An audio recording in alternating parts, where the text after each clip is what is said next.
ప్రభుత్వంలో ఇంతమంది నాయకులు ఉన్నారు, ఇంతమంది మంత్రులు ఉన్నారు, ఇంతమంది ఎమ్మెల్యేలు ఉన్నారు. సో ఎవరి చేయని సాహసం ఎందుకు బల్మూరు వెంకటే నిరుద్యోగుల దగ్గరికి ఎందుకు వెళ్లాల్సి వచ్చింది? ఎందుకు పరామర్శించాల్సి? బల్మూరి వెంకట్ గత 9 సంవత్సరాలుగా విద్యార్థుల పట్ల, నిరుద్యోగుల పట్ల, వాళ్ళ సమస్యల పైన పోరాటం చేసి 88 కేసులు పెట్టుకొని ప్రతి ఒక్క విషయం పైన సంపూర్ణ అవగాహనతోటి బల్మూరి వెంకట్ ఉన్నాడు. వాళ్ళకి ప్రతినిధిగా వాళ్ళ సమస్యలు తీర్చడానికి, వాళ్ళ దగ్గర ఉన్న సమస్యల్ని ప్రభుత్వం దృష్టికి తీసుకురానికి ఒక ప్రతినిధి అవసరము. వాళ్ళ మధ్యలోకి వెళ్ళి ఆ వ్యక్తి ఉండాలని చెప్పి రాష్ట్ర ప్రభుత్వం, రాష్ట్ర ముఖ్యమంత్రి గారు, కేంద్ర నాయకత్వం, సోనియా గాంధీ గారు, రాహుల్ గాంధీ గారు, కేసీ వేణుగోపాల్ గారు భావించి కన్నయ్య కుమార్ గారు వీళ్ళందరూ బల్మూరి వెంకట్కి ఎమ్మెల్సీగా అవకాశం కల్పించారు. కల్పించినప్పుడు వాళ్ళకి ప్రతినిధిగా నేను ఉన్నా కాబట్టి ఆ సమస్యల్ని ప్రభుత్వం దృష్టికి తీసుకొని వెళ్ళడానికి నేను ప్రతిసారి కూడా చెప్పిన, నేను ఎమ్మెల్సీగా అయింది నిరుద్యోగులకి, విద్యార్థులకి, అదేవిధంగా రాష్ట్ర ప్రభుత్వానికి మధ్యలో ఒక సమన్వయకర్త బాధ్యత బల్మూరి వెంకట్. ఈ రోజు నా బాధ్యత నేను నిర్వహిస్తున్నా. నేను ప్రభుత్వంలో ఒక ఎమ్మెల్సీని, ప్రభుత్వం తరఫున వాళ్ళ తరఫున నేను వస్తున్నా. ఆ సమస్యల్ని సంబంధించిన మంత్రుల దృష్టికి తీసుకొని వెళ్తున్నా, సంబంధించిన ప్రిన్సిపల్ సెక్రటరీలతో మాట్లాడుతున్నా, చీఫ్ సెక్రటరీతో మాట్లాడుతున్నా, అవసరమైతే ముఖ్యమంత్రి గారితో కూడా మాట్లాడుతున్నాం. దానిపైన రివ్యూ జరుగుతుంది. ఇప్పుడు ప్రభుత్వంలోకి వెళ్ళి వాళ్ళు ఎందుకు వస్తున్నారంటే నేను వచ్చేది వాళ్ళ ఆదేశాల మేరకే కదా, ముఖ్యమంత్రి గారి ఆదేశాల మేరకే కదా బల్మూరి వెంకట్ వెళ్ళేది, మంత్రుల ఆదేశాల మేరకే కదా బల్మూరి వెంకట్ వచ్చే సమస్యలు వినేది.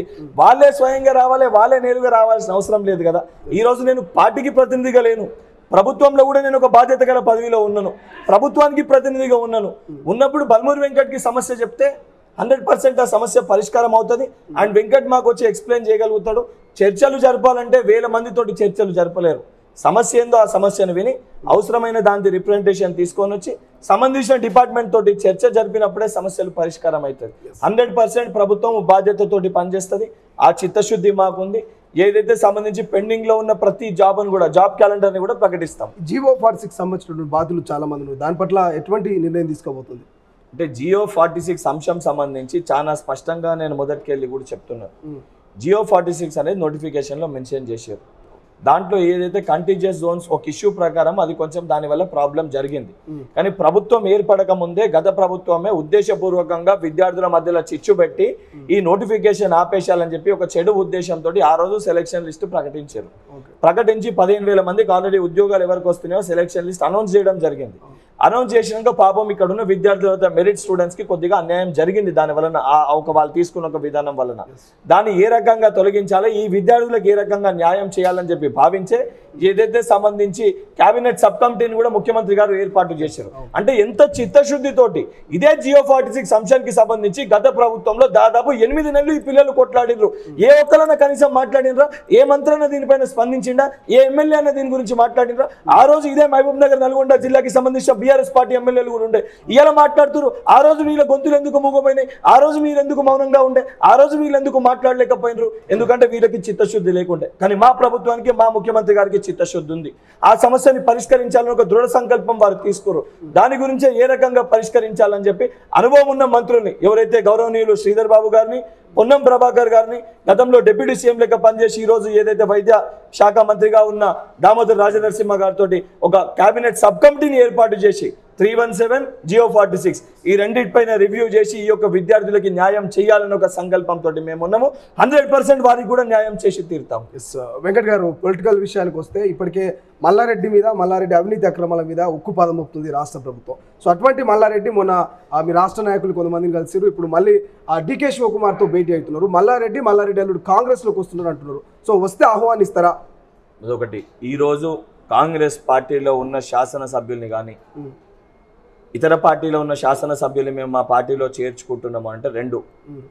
మొదట్లో చాలా స్పష్టంగా ప్రజలు కాంగ్రెస్ పార్టీ అధికారంలోకి రాదు, కష్టం అన్నప్పుడు రేవంత్ రెడ్డి గారి మాటలు నమ్మి, రేవంత్ రెడ్డి గారి సారథ్యంలో, రేవంత్ రెడ్డి గారి నాయకత్వంలో కాంగ్రెస్ పార్టీ తప్పనిసరిగా ఏదైతే సోనియా గాంధీ గారు ఇచ్చిన 6 గ్యారంటీలు మాకు అందుబాటులోకి వస్తాయి, ఆ స్కీమ్లు మాకు వస్తాయని చెప్పి బడుగు బలైన వర్గాలు, గిరిజనులు, మహిళలు, దళితులు, మైనారిటీలు, దానితో పాటు ఏదైతే విద్యార్థులు, ముఖ్యంగా నిరుద్యోగులు అందరు కూడా తప్పనిసరిగా మాకు న్యాయం జరుగుతుందని చెప్పి కాంగ్రెస్ పార్టీని అధికారంలోకి తీసుకొని వచ్చారు. తీసుకొచ్చిన కాంగ్రెస్ పార్టీని మేము కూలగొడతామని చెప్పని ఒకవైపు బీజేపీ పార్టీ, మరొక వైపు బీఆర్ఎస్ పార్టీ ఇష్టం ఉన్నట్టు పిచ్చి కూతలు కూస్తుంది. సో ఏదైతే మేము ఇచ్చిన 6 గ్యారంటీలు, ఏ కళలు కాంక్షలతోటి తెలంగాణ ప్రజలు తెలంగాణను కోరుకుర్రో ఆ కళను నెరవేరాలని చెప్పి సోనియా గాంధీ తెలంగాణ రాష్ట్రాన్ని ఇచ్చింది సోనియమ్మ. ఆ కళల్ని నెరవేరుస్తా అని చెప్పి రేవంత్ రెడ్డి గారు ఒక సంకల్పంతో రాష్ట్ర ముఖ్యమంత్రిగా నేను చేసి తీరుతా అని చెప్పి వారు ఒక దృఢ సంకల్పంతో ఉన్నారు. దాన్ని మేము కూలగొడతామని చెప్పని ఈ యొక్క ఏదైతే బీజేపీ బీఆర్ఎస్ పార్టీ భావిస్తుందో తప్పనిసరిగా వారికి బుద్ధి చెప్పాలంటే కాంగ్రెస్ పార్టీ బలంగా ఉండాలనే ఉద్దేశంతో ఈ కాంగ్రెస్ పార్టీ ప్రజల పక్షాన పనిచేయాలని చెప్పని భావించి ఏదైతే నిజంగా మేము ప్రజల వైపు ఉన్నామని చెప్పి భావించి ఇతర పార్టీలో ఉన్న కొంతమంది శాసనసభ్యులు కాంగ్రెస్ పార్టీకి బలం చేకూర్చనీకి వీళ్ళైతే పిచ్చి కూతలు కూర్చురో వాళ్ళ నోరును మూసేయనికి వాళ్ళు కాంగ్రెస్ పార్టీకి మేము తోడైతాము ప్రజలకి సేవ చేయాలని ఒక సంకల్పంతో వారు కాంగ్రెస్ పార్టీలోకి వస్తారు. అసొంటి వచ్చిన వారిని కాంగ్రెస్ పార్టీ తప్పనిసరిగా స్వాగతిస్తుంది. కానీ వచ్చిన వారిపైన ఏమన్నా తప్పుడు ఆరోపణలు ఉన్నా వారిపైన ఏమన్నా తప్పు చేసినా వారు గతంలో ఏదైనా తప్పు చేసినా లీగల్ గా వారిది ఏదైనా తప్పున్నా పార్టీలో చేరినప్పటికీ కూడా తప్పనిసరిగా వారిపైన చర్యలు ఉంటాయి.